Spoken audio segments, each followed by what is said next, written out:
Hello, everyone, and welcome. We will get started in just a moment.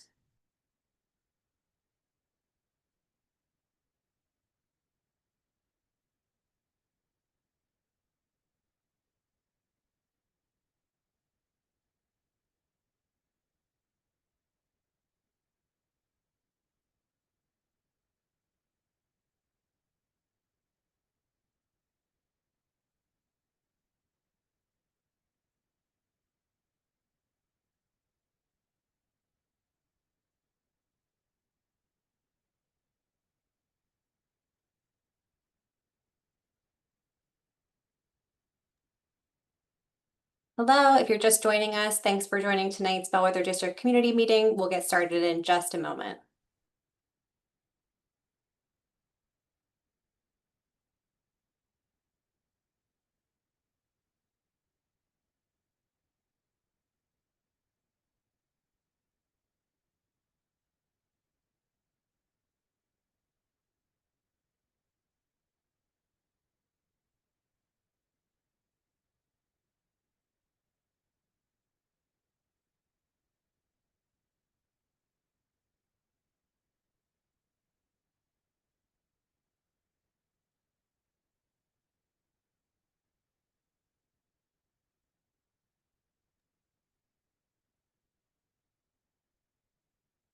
All right, we're going to get started.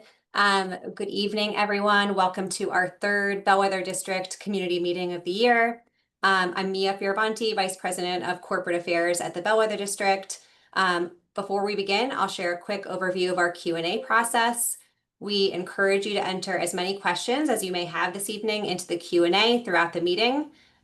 When we get to Q&A at the end of the presentation, if you would like to ask your question live, please raise your virtual hand and my colleague Corey will give you the ability to show your camera and unmute your line. We ask that you limit live questions to one per person so we can give everyone equal time. We'll also be limiting each question and answer to 2 minutes so we can get through as many as possible this evening. And we'll take as many questions as we can until about 7:15 tonight. If we don't get to your question, we will post responses to both our answered and any unanswered questions to our website following the meeting. Also, as a reminder, recordings and presentations of all of our past meetings can be found at thebellwetherdistrict.com under the community section. And last, if you'd like to hear about a particular topic in our remaining 2025 meeting or one of our 2026 meetings, please feel free to contact us via our web form at www.thebellwetherdistrict.com/contact and enter the topic into the Q&A. Next slide. Our agenda for tonight includes an update from our development team, our environmental remediation team, and an update from me on our community and workforce development initiatives. For those of you who are new to our meetings, I want to provide a quick overview of how this project will benefit the city of Philadelphia and the surrounding region over the next decade as we're redeveloping the site. We anticipate a $4 billion investment in redeveloping the Bellwether District. This investment, as you can see here, will generate a significant amount of tax revenue for both the city of Philadelphia and the Commonwealth. We are also continuing to give back to the local community with more than 2.5 million in contributions to date to community and workforce development focused organizations. As always, we're particularly focused on making an impact in South and Southwest Philadelphia. In other words, the communities that neighbor our project. We're also projecting to add tens of thousands of jobs, both permanent and construction jobs, over the next 10 to 15 years. We're making significant investments in on-site and off-site infrastructure, planting an anticipated 10,000 trees and building all of our buildings to LEED certifiable standards. And here's a fun fact, just in the first few years of our work, as a result of fully decommissioning and demolishing the former site, the city's Office of Sustainability reported a 16% reduction in carbon emissions citywide, which is pretty exciting. From here, I'm going to turn it over to my colleague, Blake. Thank you, Mia, and good evening, everyone. My name is Blake Rowe, and I'm a Senior Vice President with HRP Group here at the Bellwether District, focused primarily on our industrial campus.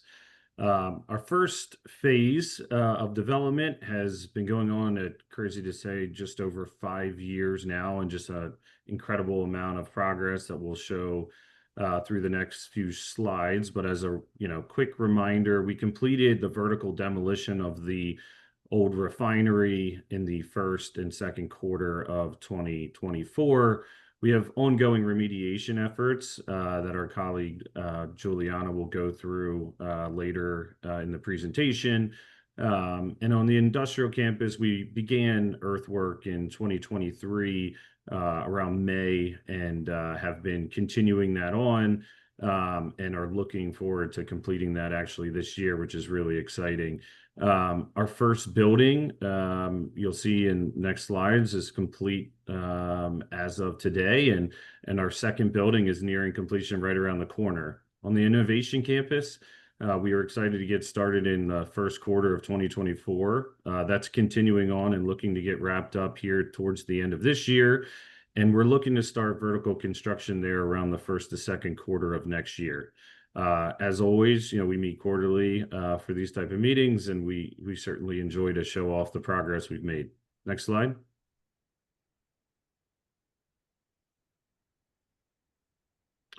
So for a quick reminder for any newcomers tonight, our master plan hasn't changed since the last few quarterly meetings, but as a refresher, our innovation campus represents about 250 acres really north of Passyunk Avenue and south of Maiden Lane. And our our industrial campus, excuse me, is really everything south of Passyunk Avenue and north of Penrose Avenue. That represents about 750 acres. All in total development, anywhere between 10 to 10.5 million square feet on the industrial campus, and anywhere between 2 and 4 million square feet on the innovation campus. In total jobs, we estimate to be nearing 19,000 permanent jobs at full development. Next slide. So as I mentioned, we started earthwork on the first phase of the industrial campus in the early part of 2023. We are substantially complete as of this year, and we started demolition in our phase two, which is really everything below grade, over the summer of this year.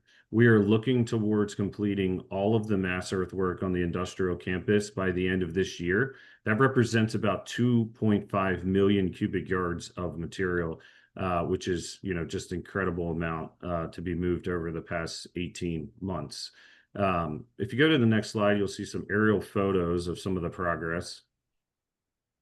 So the first photo to the top left of your screen, you'll see a vantage point from really just about the Platte Bridge. And you can see to the right, we have a 75-acre parcel, fully mass graded, ready for vertical development. You have our two buildings that we'll talk through next. And you see our Lot 9 just to the west that is also complete from a mass earthwork perspective. And we've been storing some of the concrete debris from our subgrade demolition, where we intend to crush and reuse that concrete for support to our vertical construction.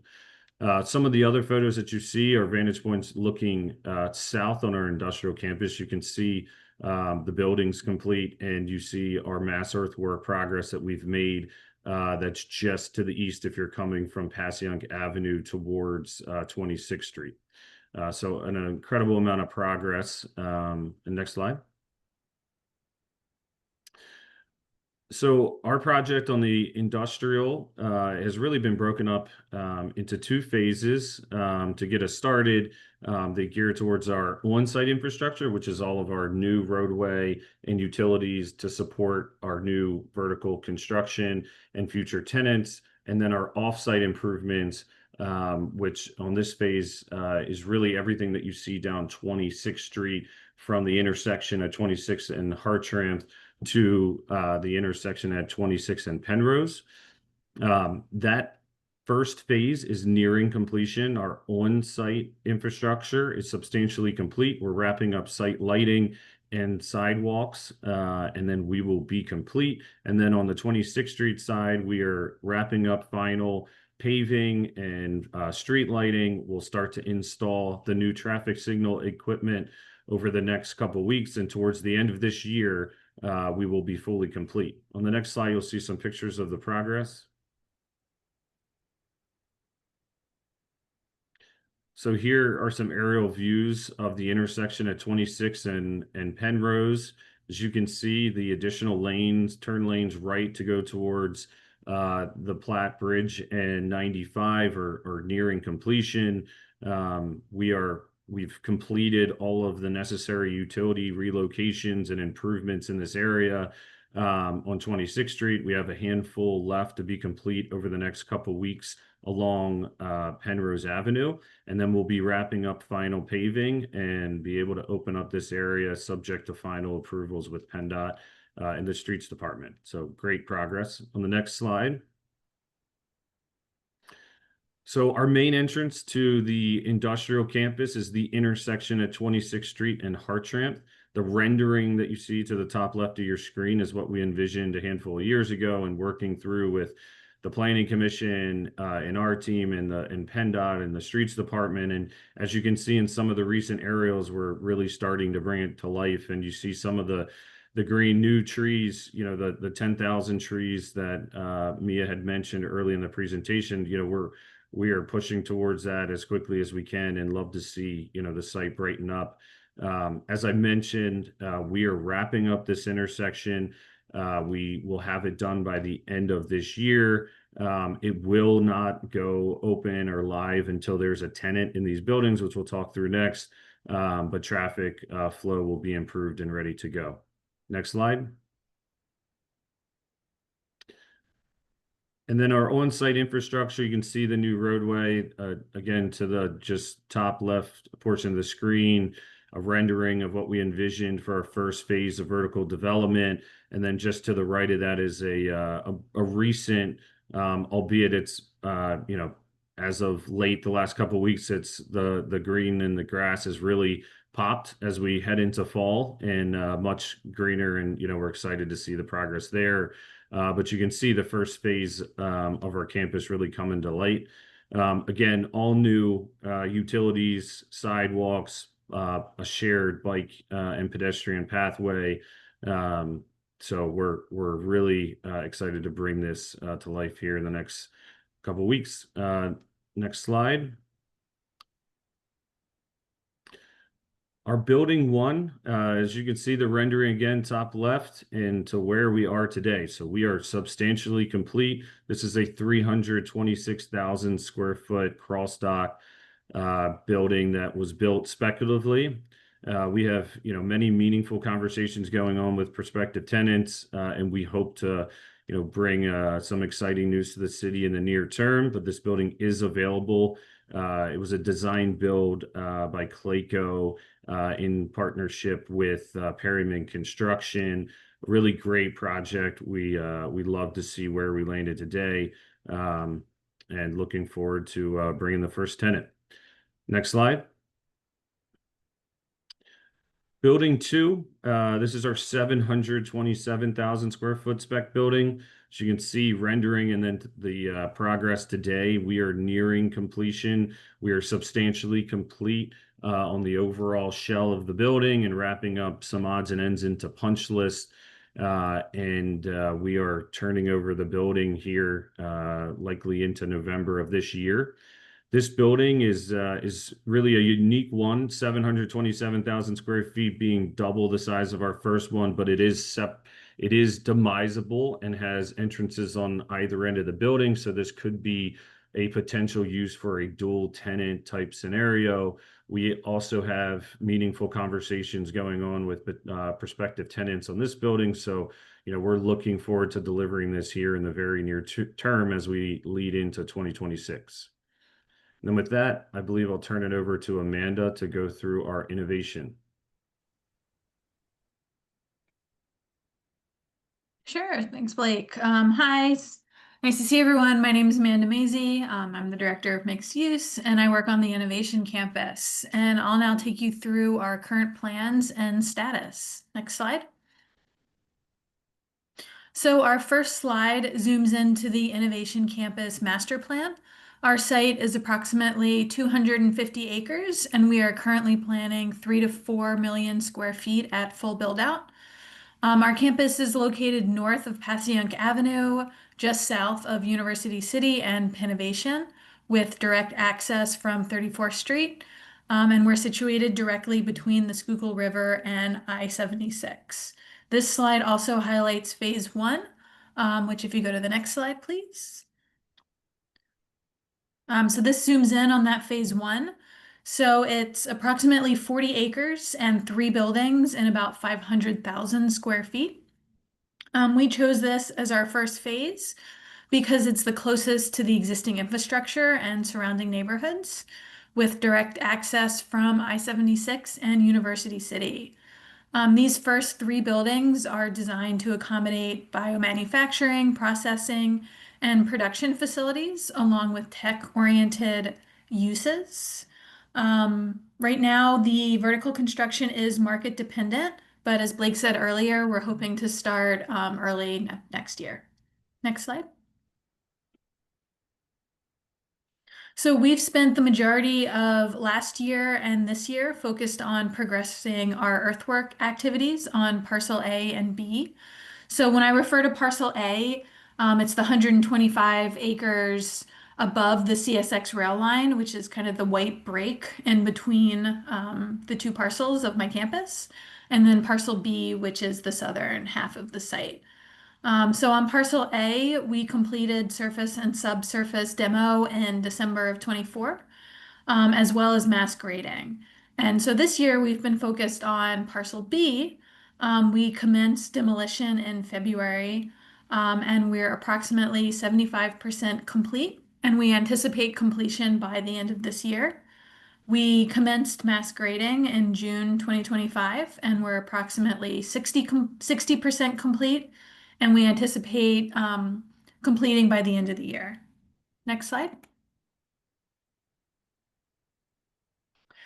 So this slide shows an overview of the current earthwork activities on our site with an overlay of the future roads and first 2 buildings. So it's looking kind of northeast towards Center City, which is in the background. And then you can see the road network along with buildings A and B kind of drawn over the current site layout. Next slide. And then here's another image. This one is slightly more recent, also looking northeast. So this is showing the slide. If you tuned in for the last quarterly meeting, we had surcharge on this portion of the site, which is a way to prepare the land for the vertical buildings. So we've since removed the surcharge, and this is kind of what is out there right now. Next slide. So again, this is another more recent image of parcel A. This is kind of looking more northwest. It's kind of the western portion of our site. This is showing the stockpiled concrete for future processing and recycling. We've crushed approximately 30,000 tons of concrete to date that we're keeping for reuse on site. Next slide. And then now switching to parcel B.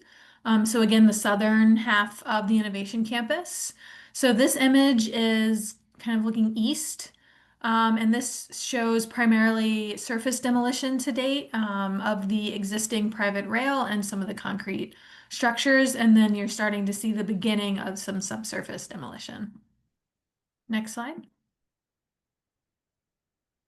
And then another image of parcel B looking northwest. Again, this just shows the contractor, starting subsurface demo and starting some of the mass grading work on this portion. Next slide. Finally, just some stats on the earthwork progress. So in terms of pipe removals, we've removed approximately 45 miles of underground pipe from parcel A and 31 miles of underground pipe removed from parcel B.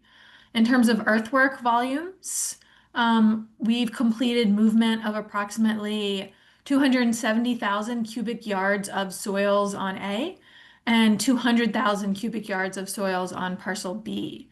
We're in process of constructing 1.7 million gallons of stormwater capacity on site.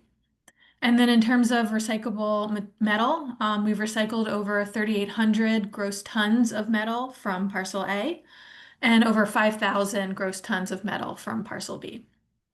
And then, as I mentioned before, on the concrete crushing, so we've demolished approximately 150,000 tons of concrete, 30,000 of which we're planning to reuse on site. Next slide. And finally, we want to share some examples of site-wide implementation mitigants that we're employing for dust and odor on the site. So these images show the installation of temp stabilization, including straw tack and temporary seed over the completed mass grading areas, installing dust control fabric along the perimeter fencing. We have ongoing perimeter air monitoring with monthly reports distributed via our website. Water trucks traverse our site daily along the haul routes. And then we also have various odor suppressant methods, such as misting fans and foams, to be used as needed. As a reminder, we have a phone line and online contact form to report any activity concerns. Please go to our website, this slide. And I think that's it for me. Thanks, Amanda. Good evening, everyone.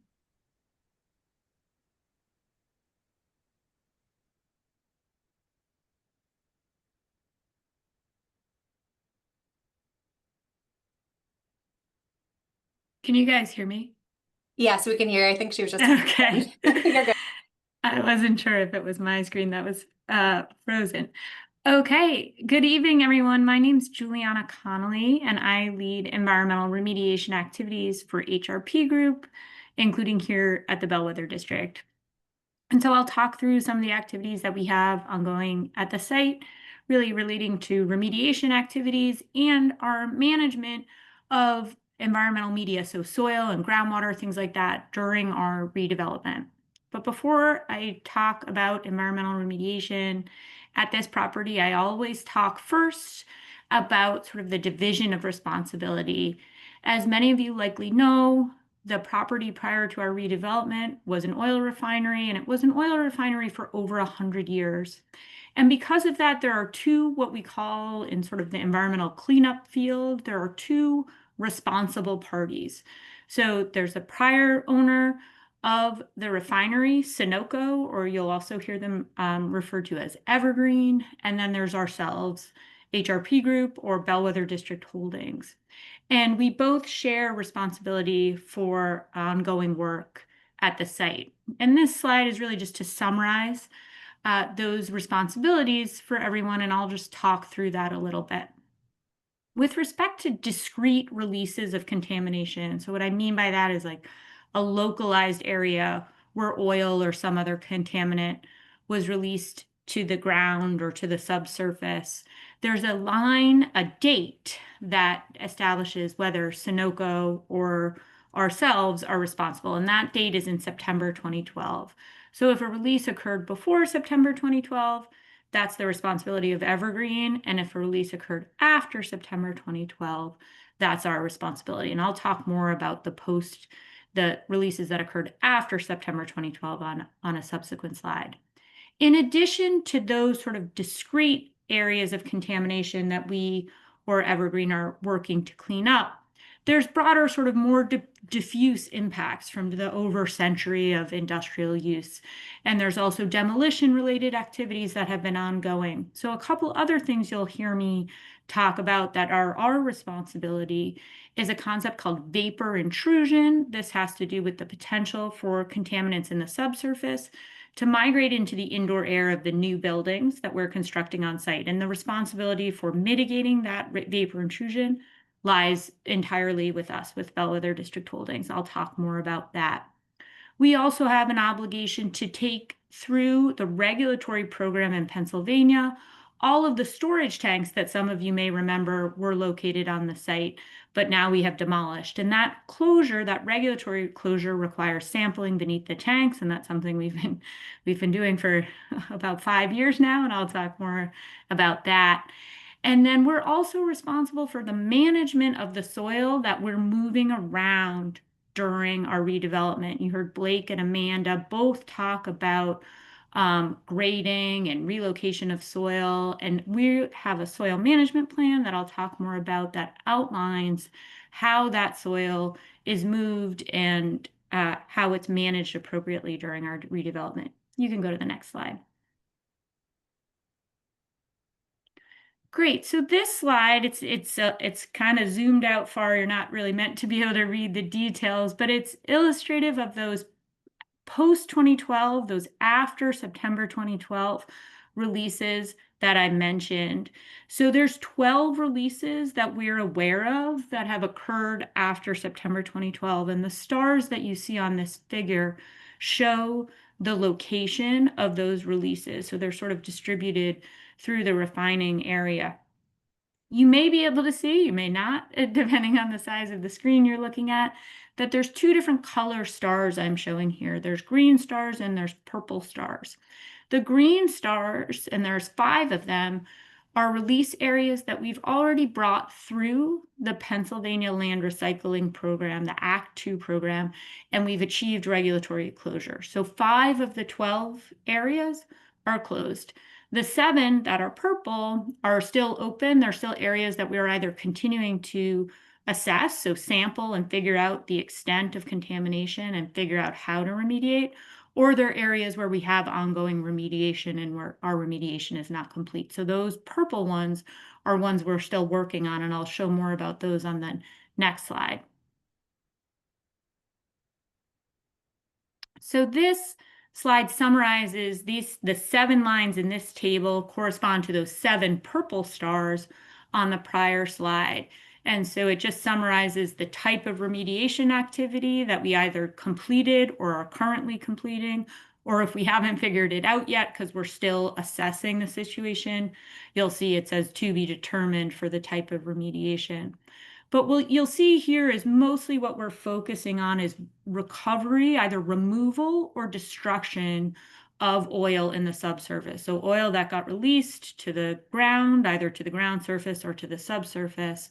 Our work is mostly focused on removing that material and then bringing these 7 discrete areas through the Act 2 regulatory program.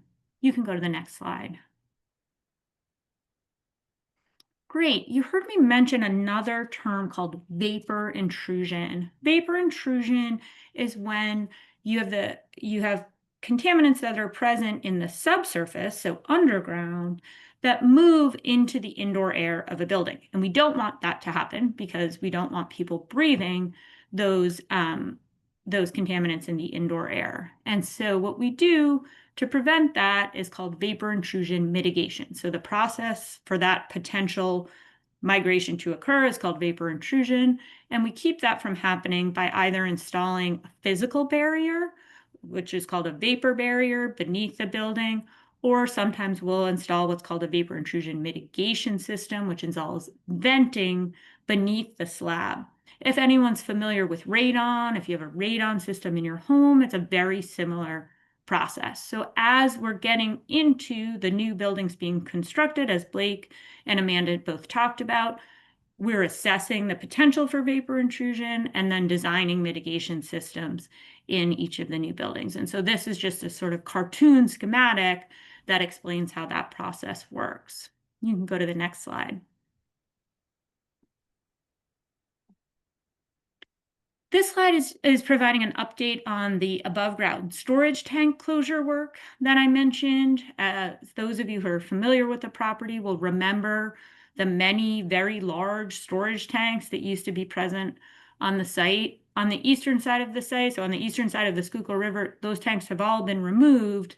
And we have been, for the last 5 years, sampling beneath those tanks as the tanks are removed.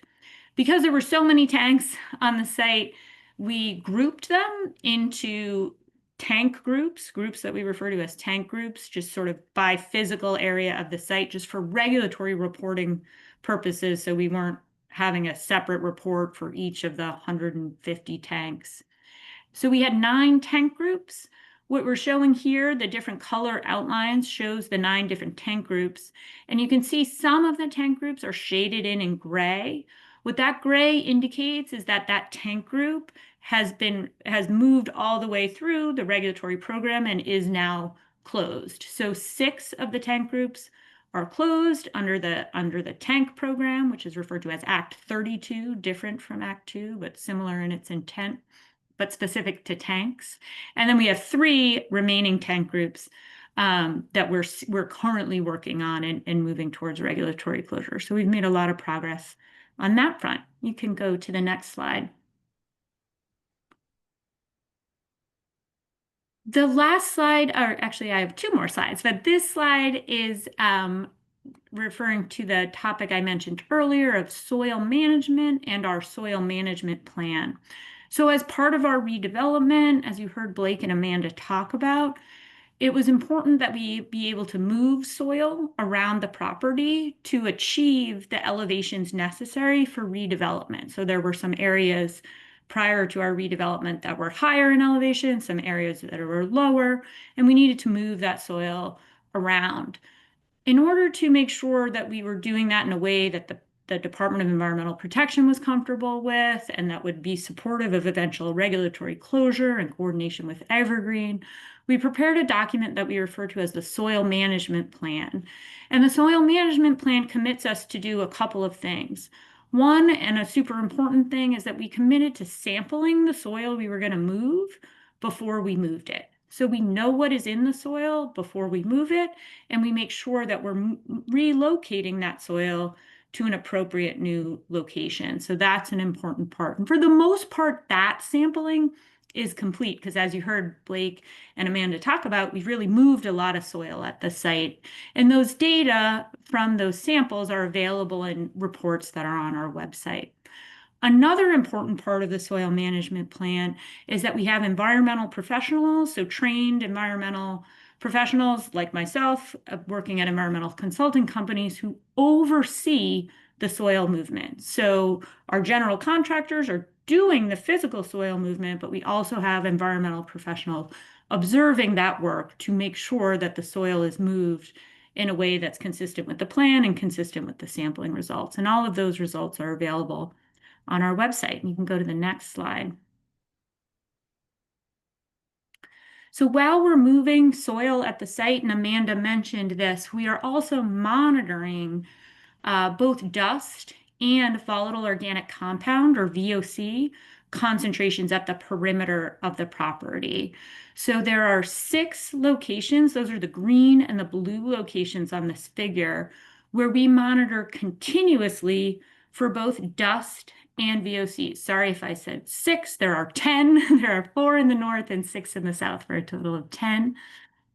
So 10 locations where we continuously monitor for dust and VOCs. And we get these data in real time, and the systems, the monitoring instruments that we have in place have the ability to alert us in time if concentrations of dust or VOCs are starting to increase. And the reason that that is important is we're able to know in real time, and then we're therefore able to take action in real time. So if we see levels starting to increase at a specific location, we can adjust our mitigation measures to address that. And those are the mitigation measures you heard Amanda talk about earlier. So things like water suppression for dust or odor mitigation techniques, we're able to understand in real time through this monitoring system. The red location that you'll see on this figure, the red dot on the bottom left, is not a dust and VOC monitoring point, but it's a location where we, on a two-week basis, sample for benzene specifically. So benzene is an individual VOC, and we collect those samples and share them as part of the Thrive Air Community Air Monitoring Project. So that's a broader project that's happening in the neighborhood, but we collect that sample location continuously. It's a different sampling technique, but on our property to be able to support that camp community air monitoring project. And that's the last slide I have this evening. Thanks, everyone. Great. Thank you, Juliana. And now I'm proud to share a community and workforce update. Next slide. So here's a snapshot of our community and workforce development activities from this past summer. We employed 39 high school aged interns. We partnered with the Philadelphia School District to provide career awareness experience for students, both on site at the Bellwether District and within neighboring schools. We also worked with the school district to spearhead a driver education pilot for district students. A lack of driver's license has been identified as a real barrier for students looking to enter the trades or similar fields. And so this pilot program sponsored driver education classes for students enrolled in construction-focused CTE programs to start. And then the district has plans to expand this work to reach more students in the future, which is exciting. We also continue to partner with great workforce development organizations who are working to build a pipeline of employees in the construction and real estate industries. This summer, we were so happy to host 3 of those partners on site, including CARP 311, the Carpenters High School Internship Program, MyWIC, which is focused on exposing more young women to career pathing in real estate and construction, and Girls Inc.'s Design and Build Camp. We also hosted several local professional organizations, including NIAP and CREW, which is focused on women and women-led organizations in the commercial real estate industry. Next slide. Taking a closer look at our summer internship program, again, we employed 39 interns as part of our program this summer. Also proud to share that we employed 50 interns total for this calendar year, and we've employed 178 interns since the start of the project, which again, that's a number that we're really proud of. These students took part in paid hands-on experiences at the Bellwether District or with one of our employer partners, which you see listed here. At Bellwether, students participated in classes to learn about the various aspects of commercial real estate, engaged in professional development activities like writing a resume, building a LinkedIn profile, and even took a financial literacy class. So it was a great summer and something that our team looks forward to all year. Next slide. So I also just wanted to shout out one of our newer employer partners this year, IBEW's Rosie's Girls program, led by the amazing Tila Almond. Rosie's Girls aims to bring more women into the electrical field and other construction trades. So this summer, the Bellwether District sponsored 3 internship positions with Rosie's that were particularly meaningful because the young women selected for the internship had graduated from the pre-apprenticeship program, but not yet gained permanent employment at IBEW or another trade. And this, if you're familiar with the pre-apprenticeship space, this can be a time for graduates where, for a variety of reasons, they decide to no longer pursue that career path. So this internship helped provide a great experience and a paid bridge opportunity for these really incredible young women who also spent time at Bellwether. And excitingly, we were featured on 6ABC. And then last slide. Want to share an upcoming event. So on October 17th from 3 to 6 p.m., we are going to hold tours of the Bellwether District led by our team. So if you're interested in checking out the project, we encourage you to sign up for a tour slot using the QR code on this screen. We've also advertised about this opportunity over our social media handles and also over email. So please look out for that. Attendees will have the opportunity to ask questions of our team in person and really see the redevelopment firsthand. So we encourage you to sign up. Great. Here's my information if you're interested in connecting further. And then Corey, if you wouldn't mind taking down the slide, and we'll head over to Q&A.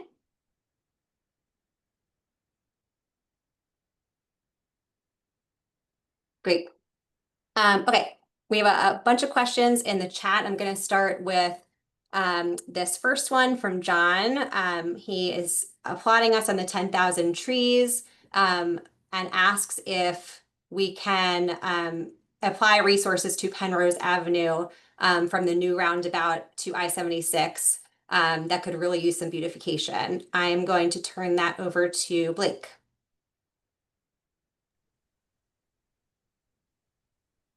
Thank you, Mia. I appreciate it, and appreciate the question, John, and the applause for the 10,000 trees. We love to see the progress as well. As you can imagine, 2026 is an exciting year for the city of Philadelphia, and we are equally as eager, to help support some of the exciting events that will be coming to the city. And really to showcase our development as well. So that's an interesting question that we certainly, we've been working heavily with the city to help improve surrounding areas, and it's certainly something that we can take back and talk through that with the city. So we appreciate it. Hey, thank you, Lake. Okay, another question. Will there be a way for trucks to get directly from the highway to your buildings without driving through residential areas? Blake? Yep. Yeah, absolutely. So I'll talk through on both campuses. So on the industrial campus, as we showcased our main entrance at 26th Street and Hartranft. So your typical truck traffic from, let's use I-95, for example, would come over the Platte Bridge, make a left onto 26th Street, and then go straight into the development. As you leave our development, we have 4 turn lanes, 2 that go north towards I-76, and then 2 that go south towards the Platte Bridge. So in both cases, we stay away from the residential areas. There's actually a pork chop, if you will, on the east side of 26th Street, leading into Hartranft, where no trucks will be able to actually go through and enter underneath that bridge. So we have been mindful of that and worked through a very lengthy process with the city streets department and PennDOT to ensure that that was the case. And then similarly on our innovation campus, which will have a different amount of truck traffic that we would typically see on the industrial campus, but they would come off of 76th Street onto Maiden and Vare Avenue and enter into the park, and then the same way to get out of the innovation campus. And we are certainly designing around that methodology to ensure that we limit any truck access to surrounding residential areas. Thank you. Thanks, Blake. Okay, next question I think is also for you. We have a few questions around available power for buildings on both the industrial, it looks like both the industrial campus and the innovation campus. Okay, so on the industrial campus, the first building, that's the 326,000 square foot. That is a 4,000 amp service that's expandable to 12,000 amps. Obviously, on a speculative basis, we try to understand what's the market is looking for, provide flexibility, but not go over and above to ensure that we're not wasteful in any of the improvements. The second building, the 727, is an 8,000 amp service that's expandable to 16,000 amps. So that equates to anywhere between 3 and 10 or 12 megawatts at full build out for both of those buildings. And then on the innovation campus, we are gearing towards about 16 megawatts of power being delivered around the first quarter of 2027 to support the new vertical construction there. We are still working through what those buildings look like, whether that's a build to suit or speculative. type development. We generally look at the CGMP type facility to be anywhere between 20 and 25 watts per foot. So we would likely design in accordance with that. Thank you. Thank you, Blake. Okay, next question. Could you explain what you mean by market dependent as it relates to vertical construction? Amanda or Blake, can I call on you to answer this question? I just assumed, I'm sorry, I should have just left it on. Apologies. So kind of like what I just touched on, market dependent to support vertical is really, our first two buildings on the industrial campus were built speculatively. That means we worked and utilized, a team of consultants in trying to understand, what the market is looking for to provide a building that is quickly occupiable. And building it without a user. And so, as we look towards the innovation campus to support that vertical construction, the timing is really going to be related to, are we eager to begin a speculative building there, or are we going to wait to make sure that we're dealing with a specific tenant that we would do a project for them on a build to suit basis to ensure that that tenant is occupying day one at delivery. Thank you. Thanks, Blake. Okay, this progress is awesome, and I would like to review and digest the plan.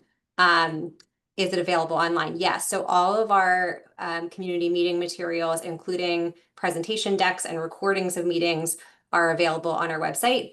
Tonight's meeting, the presentation will be available almost immediately, and the recording and Q&A document will be available, I would say, within the next few weeks. So yes, John. So that.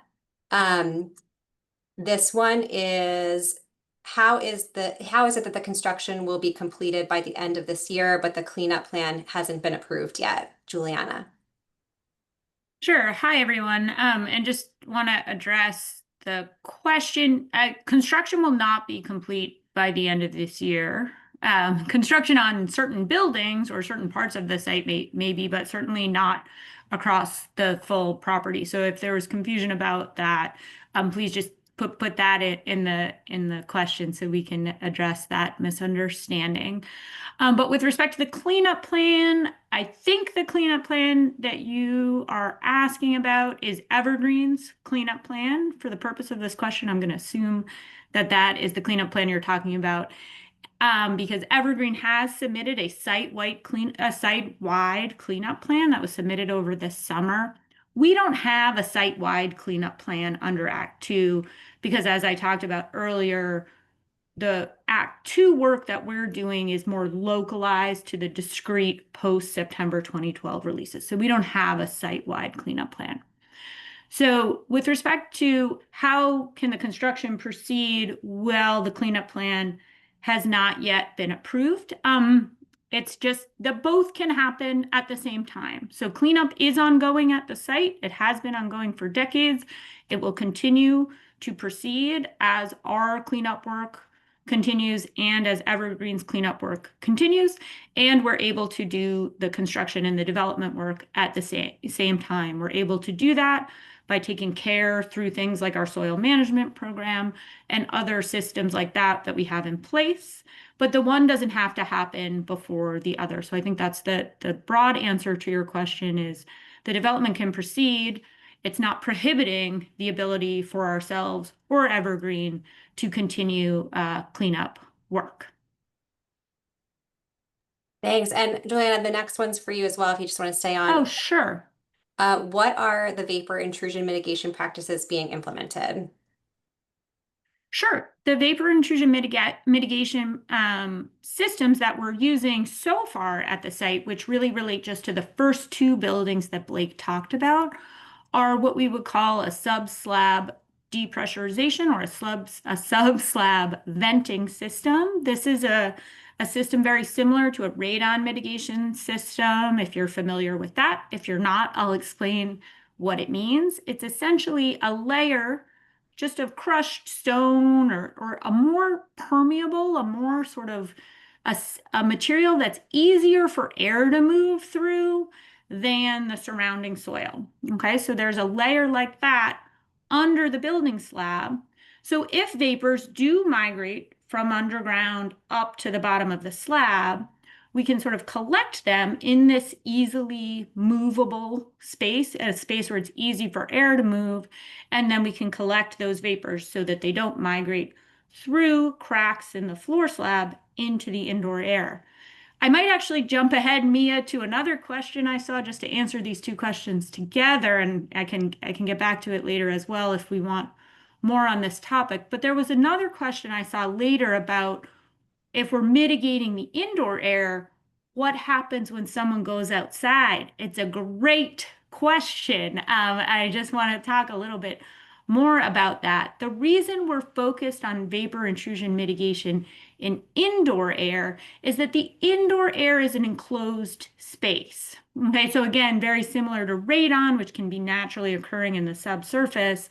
If it migrates to the ground surface and then is in the outdoor air, there's a lot of air circulation in the outdoor air such that that radon gas, or in this case, it could be a vapor related to the past use of the refinery, is not accumulating in the outdoor air at a level that poses an issue for anybody breathing the outdoor air.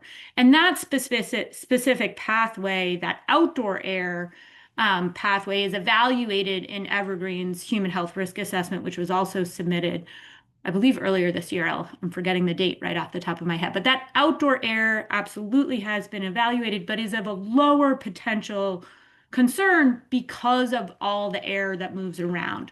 We're focused more on the indoor air because it is an enclosed space. I think that's the answer to that question, and maybe the one that comes later too, Mia. Yeah, I saw that. Thank you so much, Juliana. All right, our next question: when will the public have vehicle, bicycle, and pedestrian access to the campus, and when will they have public access to the Schuylkill River? Can I call on you, Amanda? Sure, thanks, Mia. So this is a great question. Thank you. So we are looking for opportunities to provide access throughout the site, but we do have some factors to work through first, including site-specific restrictions, regulatory requirements, and tenant requirements. Um, I can say that in terms of bike access, the roads will have grade separated bike lanes. We plan to have pedestrian sidewalks on all our roads. So it's something we're actively working through. We just have some requirements that we need to address first. Thanks, Amanda. Next question, Juliana, we're going to bring you back. Are you also sampling the soil after it's been moved and before it's been capped so that the workers and community members can be confident that the soil has been sufficiently cleaned up? Another great question. So I'm going to make a clarification. We don't sample the soil that we already sampled after we move it. So I'll go back to what we do before we move soil. So if we're going to move soil as part of a mass grading activity, so a big soil relocation activity, we sample the soil that we're going to move before we move it, and then we place it in locations based on the sampling results. So we already know what's in it before we move it. And to your question of if the soil is going to be capped or not, yes, it's placed in sort of coordination with, is it going to be under a cap? Is it going to be a certain distance from the river, depending on the concentrations that are in it? So that soil that we move, we do not sample again because we already know what's in it and we're tracking. We got people there watching the soil to make sure that it's managed in the groups that it's sort of categorized in based on the concentrations. So we don't sample that soil again after it's been moved because we already have that data. But where we do sample after we move the soil is the soil that we sort of exposed. So if you imagine we we maybe remove 2 feet of soil, move it somewhere else, we now have soil at the surface in the place where we sort of took the soil from that we didn't sample because, again, we're sampling before we move stuff, we're sampling the stuff that we move. But after we move it, we do sample that soil that's at the new surface, if that makes sense. Like, so if we cut 2 feet down, the ground surface is now 2 feet lower than it used to be. So we sample from that new surface. You haven't heard me talk about that sampling too much yet because it's sort of just starting as as our sort of soil movement is making a lot of progress. So we were focused in the first few years of the project on this sampling before we move stuff and then the moving of that soil and the tracking of it. And now that we're getting to these new surfaces, we're starting to do that sampling of the new surfaces. And so I can talk more about that during our next meeting. It's similar to how you're hearing me talk more about vapor intrusion now that we have 2 buildings where vapor intrusion is a relevant thing. As these parts of our program come into play, you'll hear me talk about them more. But it's a great question. We sample the soil that we're moving before we move it, and we sample the new surface that is exposed after the soil's been moved. Thank you, Juliana. Hang tight, if you don't mind. How much contaminated soil, examples, lead hotspots or PFAS will be removed? From where has it been removed and where was it taken? How will it be disposed of? Sure. Okay, so a couple of things. So there's 2 specific contaminants that are referenced in this question are lead and then a group of lead, which is a metal, and then a group of contaminants referred to as PFAS, which is an abbreviation for a group of chemicals that are used in a firefighting foam. With respect to lead, we again are responsible for post-September 2012 releases, and there have not been any post-September 2012 releases of lead. I can talk a little bit more about why that is the case. So lead would primarily be present at the property for 2 reasons. One, lead historically, as many people probably know, was used as a fuel additive for some period of time that has ceased many decades ago. So lead was not used in fuel after September 2012. Lead was not used at the refinery after September 2012. So we are not conducting any active remediation associated with lead. With respect to the PFAS constituents, we are not conducting any remediation to remove PFAS constituents.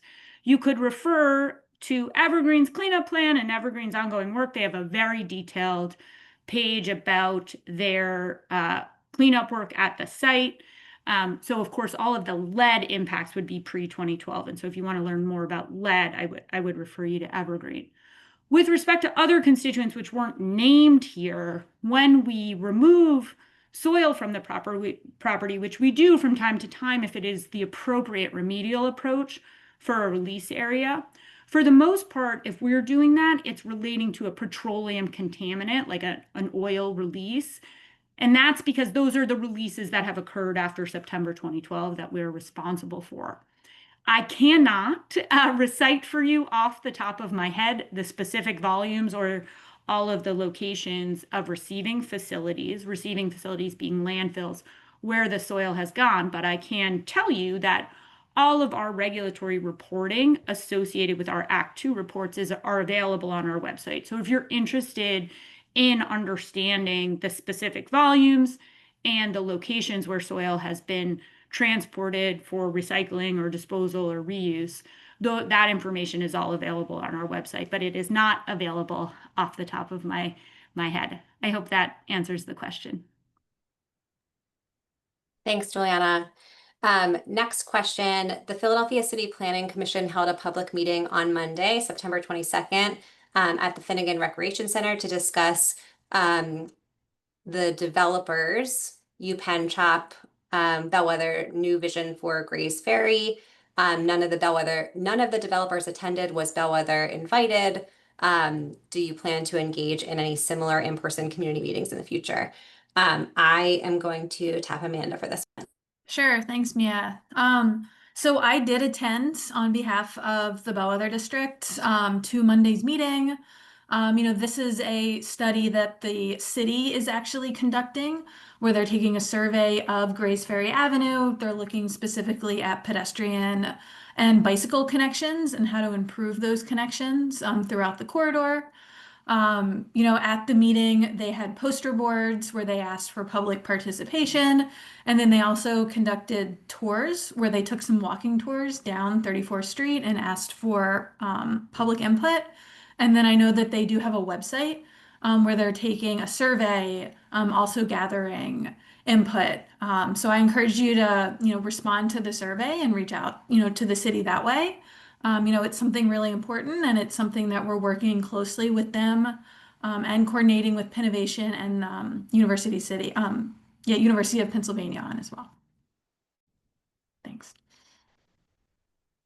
Thank you, Amanda. And I'll just also share, Peter, your last part of that question. Do we engage in community meetings or community-led meetings regularly? The answer to that is, of course, yes. I actually was planning to attend that same meeting with Amanda on Monday, but was presenting to the Girard Estates Neighbors Association the same evening, so I was unable to attend. So yes, we regularly participate in community-led meetings. If you're interested in hosting us, please reach out. Next question, Juliana claimed that the soil management reports, which contain sample info on the soil, was moved around. I'm unable to find them on the Bellwether's website. Can you share a link and file PDF?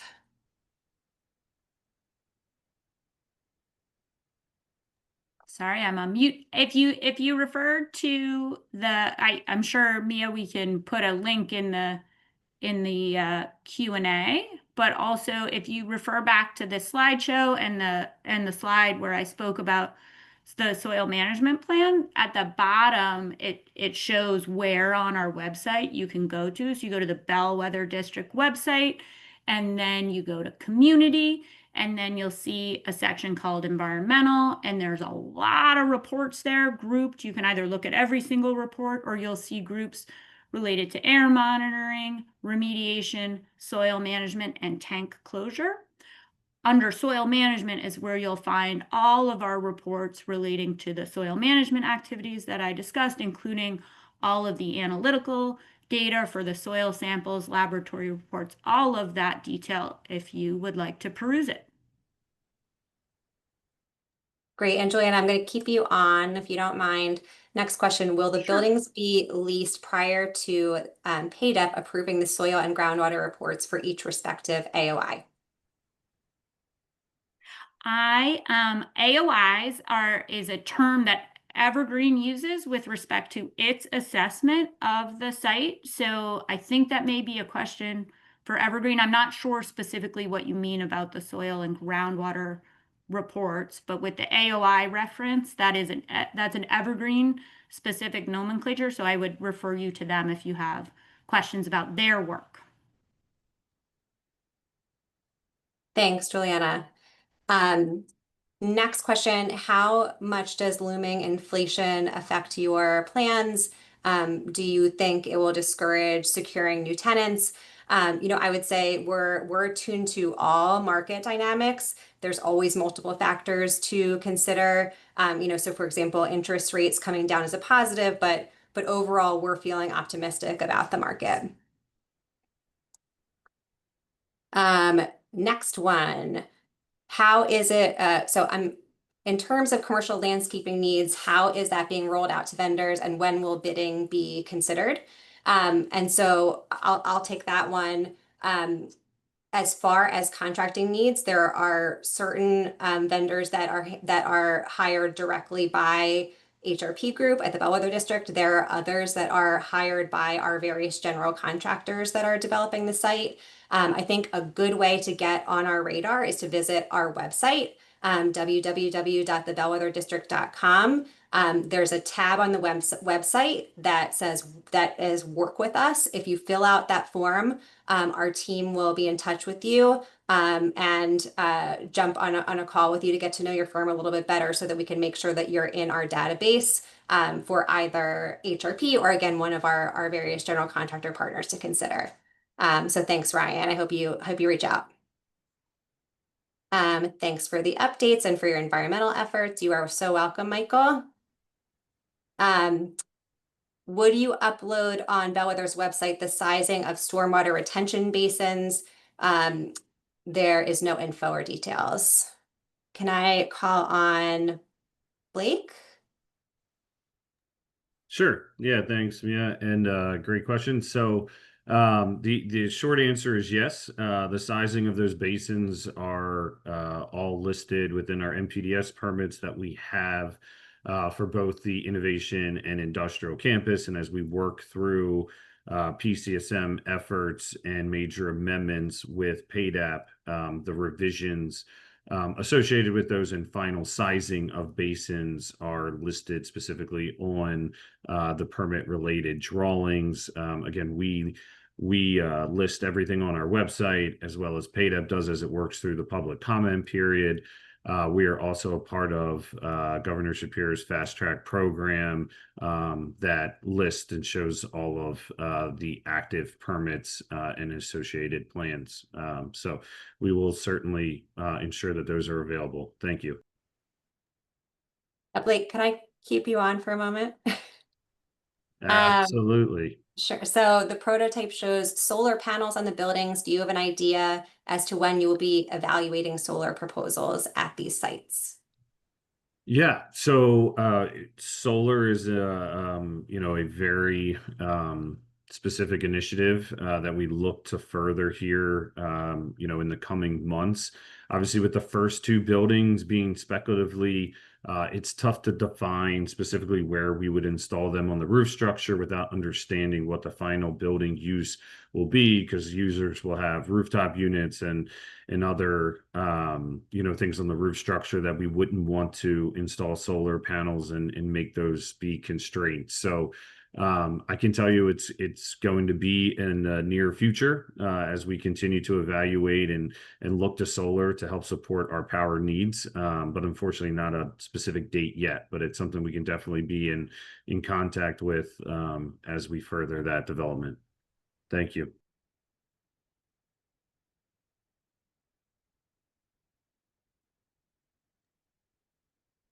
Okay.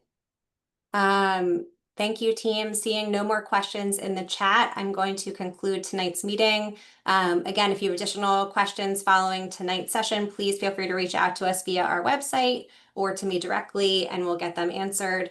And as a reminder, tonight's meeting materials will be available on our website, including a recording of tonight's discussion. Thank you, everyone, and have a great evening.